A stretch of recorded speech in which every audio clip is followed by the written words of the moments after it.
আসসালামু আলাইকুম। আজকের ভিডিওতে কথা বলবো অ্যামেজিং এক budget smartphone Tecno Spark 10 Pro কে নিয়ে।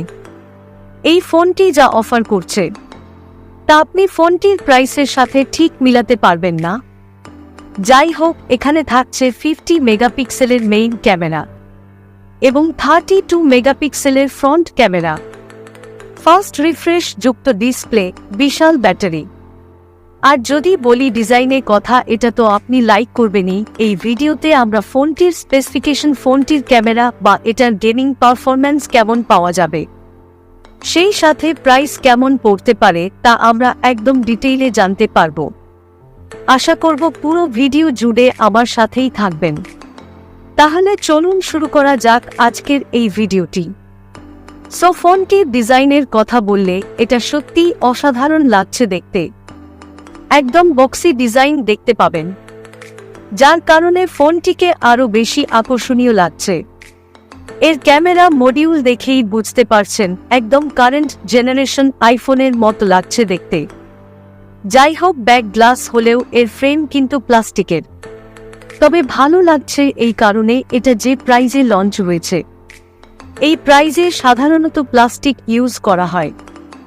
যাই হোক, ফোনটির ওজন 208 গ্রাম এবং ফোনটিকে 8.4 মিলিমিটার থিকনেস করা হয়েছে। পোর্টস এন্ড বাটন নিয়ে বললে লেফট হ্যান্ড সাইড এবং সিম কার্ড ট্রে রয়েছে, যেখানে আপনি এক্সট্রা স্টোরেজের জন্য এসডি কার্ডের সাথে 2টা ন্যানো সিম কার্ড ইউজ করতে পারবেন। রাইট সাইডে দেখতে পাবেন পাওয়ার এবং ভলিউম আপ ডাউন বাটন। তবে এখানে যে পাওয়ার বাটনটি রয়েছে এটি কিন্তু আবার ফিঙ্গারপ্রিন্ট স্ক্যানার। বটম এ রয়েছে speaker grille, USB-C port, primary mic and সবার প্রিয় 3.5 mm জ্যাকটপ, একদম ক্লিন। তো গাইজ, এই ছিল ফোনটির ওভারঅল ডিজাইন এবং বিল্ড কোয়ালিটি। তো এবার আসুন ভিতরে প্রবেশ করি এবং দেখি এখানে কি থাকছে। অলরাইট, ডিসপ্লেটি দেখতে পাচ্ছেন, বেশ ভালো লাগছে দেখতে, কারণ এটা সাইড এবং উপরে ব্রেজেলকে খুবই পাতলা করা হয়েছে। বাট নিচের ব্রেজেল এভারেজ সাইজের আছে এবং ভালো ব্যাপার হলো এখানে ওয়াটার ড্রপ এর পরিবর্তে পাঞ্চ হোল কাট আউট দিয়েছে। যাই হোক, এখানে থাকছে 6.8 ইঞ্চির IPS LCD ডিসপ্লে। এখানে ডিসপ্লেটির রেজুলেশন 1080p 2460 পিক্সেল এবং পিক্সেল ডেনসিটি 407 ppi। গাইস, এখানে থাকছে 90 হার্জের ফার্স্ট রিফ্রেশড। এতে ডিসাইড P3 কালার রয়েছে আরও অ্যাকুরেট কালারের জন্য। ডিসপ্লেটি স্ক্রিন টু বডি রেশিও 85%-এর উপরে। ওভারঅল বেশ ভালোই লাগছে যদি স্পার্ক 9 এর সাথে কম্পেয়ার করেন। স্পেসিফিকেশনের কথা বললে এখানে থাকছে মিডিয়াটেক হেলিও G88 চিপসেট, যেটা 12 ন্যানোমিটার চিপ। এখানে আছে 8 জিবির র্যাম এবং 128 জিবি স্টোরেজ, এবং এখানে আরও 8 জিবির র্যাম ভার্চুয়াল রয়েছে। তার মানে দারুণ 16 জিবির র্যামের সাথে 128 জিবি স্টোরেজ। বেশ ভালো লাগলো ব্যাপারটা। ওএস নিয়ে বললে এখানে থাকছে iOS 12.6 বেস অন অ্যান্ড্রয়েড 13। যদিও এখানে কিছু প্রি ইনস্টল অ্যাপ দেখতে পাবেন, বাট কোন সমস্যা নেই, আপনি এগুলো রিমুভ করতে পারবেন। ওকে, এই ফোনে যদি গেমিং পারফরম্যান্স নিয়ে বলি, ফোনটি সিঙ্গেল করে 424 এবং মাল্টিপাল করে 498। আর যদি বলেন এই স্কোরে গেম খেলার কথা, হ্যাঁ, খেলতে তো অবশ্যই পারবেন, কিন্তু কতটা স্মুথভাবে খেলতে পারবেন আমি সেটা বলতে পারছি না। তবে নর্মাল গেমগুলো খেললে তেমন কোন প্রবলেম হবে বলে মনে হয় না। তবে স্পার্ক 9 এর সাথে কম্পেয়ার করলে আগের তুলনায় অনেক বেশি ফাস্ট এবং স্মুথ ফিল পাবেন। এছাড়া এই ডিসপ্লেটিতে 90 হার্জের রিফ্রেশ রেট তো থাকছেই। ব্যাটারি নিয়ে বলে এখানে থাকছে 5000 mAh এর ব্যাটারি এবং 18 ওয়াটের চার্জার।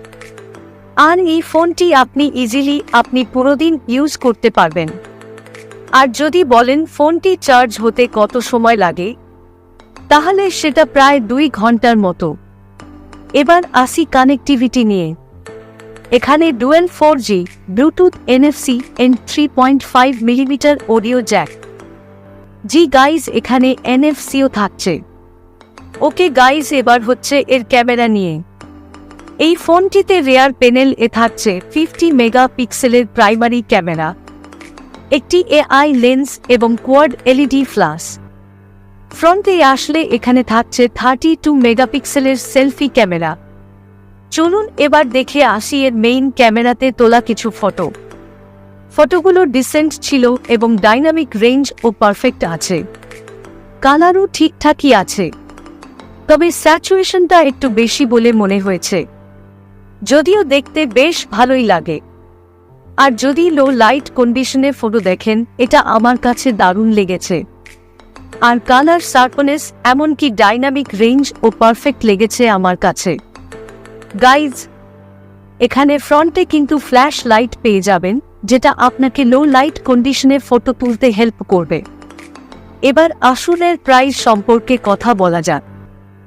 বাংলাদেশে ভেরিয়েন্ট অনুযায়ী 4 128 15,590 এবং 8 128 17,999 এর মতো পড়বে।